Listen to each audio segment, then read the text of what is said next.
Welcome back to the deep dive. Today, we're zeroing in on Aquarius for May 16th, 2025.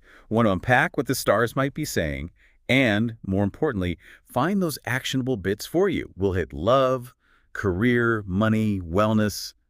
Ready? Absolutely. It's quite a dynamic chart for that day. Lots of interesting planetary cross-currents.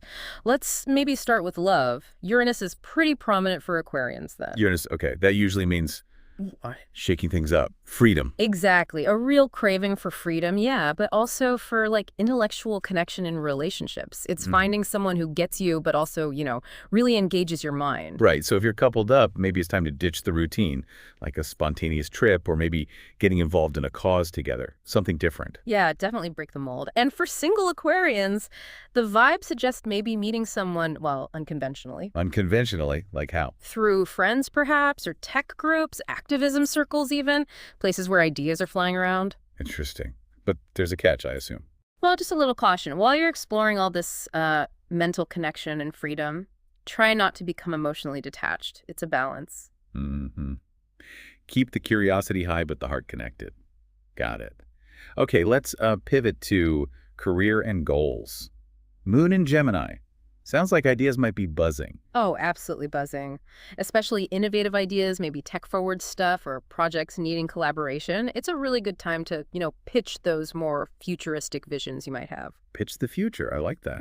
But I see Mercury retrograde in Aries is also in the picture. That usually means slow down. Right. Slow down and double check. Mercury retrograde, especially in impulsive Aries, can mess with communication, tech, agreements. So great ideas from Gemini Moon. Yes. But Aries Mercury RX says, check the tech setup carefully. Read that contract twice. Make sure team communication is super clear. Okay, so balance the big thinking with practical checks. Teamwork is good, but maybe some solo brainstorming time too. Exactly. You need both that collaborative spark and the focused solo time to refine things. Makes sense. Now, finances. You mentioned Jupiter in the risk sector. Sounds potentially exciting, but maybe a bit dicey. That sums it up pretty well. You might feel drawn to, say, experimental investments or maybe jumping on a crowdfunding opportunity. Okay, temptation. Definitely. But then Neptune is also there, adding a layer of potential, fogginess. So the need for clarity is huge. Really scrutinize any agreements, especially if they seem vague. No fuzzy math, basically. None at all. The focus should probably be on budgeting for things that give you freedom, maybe travel, courses, things that expand you, rather than just fleeting trends. Investing in yourself, in growth. That fits the Aquarius theme. And maybe a side hustle could take off. Could do, especially if you're smart about delegating. Don't try to do it all yourself. Right. Okay, let's talk health and wellness. Sounds like the mind might be going a mile a minute. Yeah, mental energy could be really high. Almost. Yeah. Too high. So finding ways to ground yourself is key. Activities that use both mind and body. Like what, for instance? Maybe something like VR fitness or team sports. Even a hands-on DIY project could work, something to channel that energy physically. Ah, okay. Get out of your head a bit. Is there a risk of burnout? Definitely a risk of nervous system fatigue. That mental race can be tiring, so consciously unplugging sometimes, maybe trying meditation, finding quiet moments is really important. And the simple stuff too, right? Like water. Oh yeah, hydrate. And snacks, smart nuts, berries, things that are good for the brain. And again, finding that balance between being social and having enough solo time to recharge. Good reminders.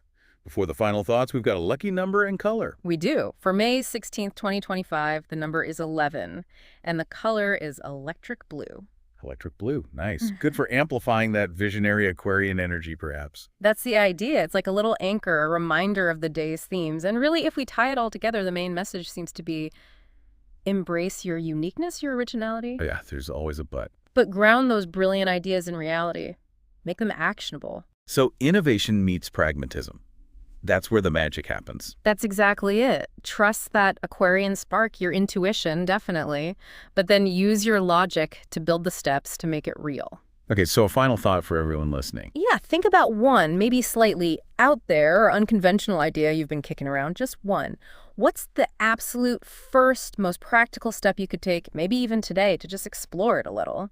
How could balancing that visionary side with just one small practical action maybe leads somewhere unexpected, something to think about?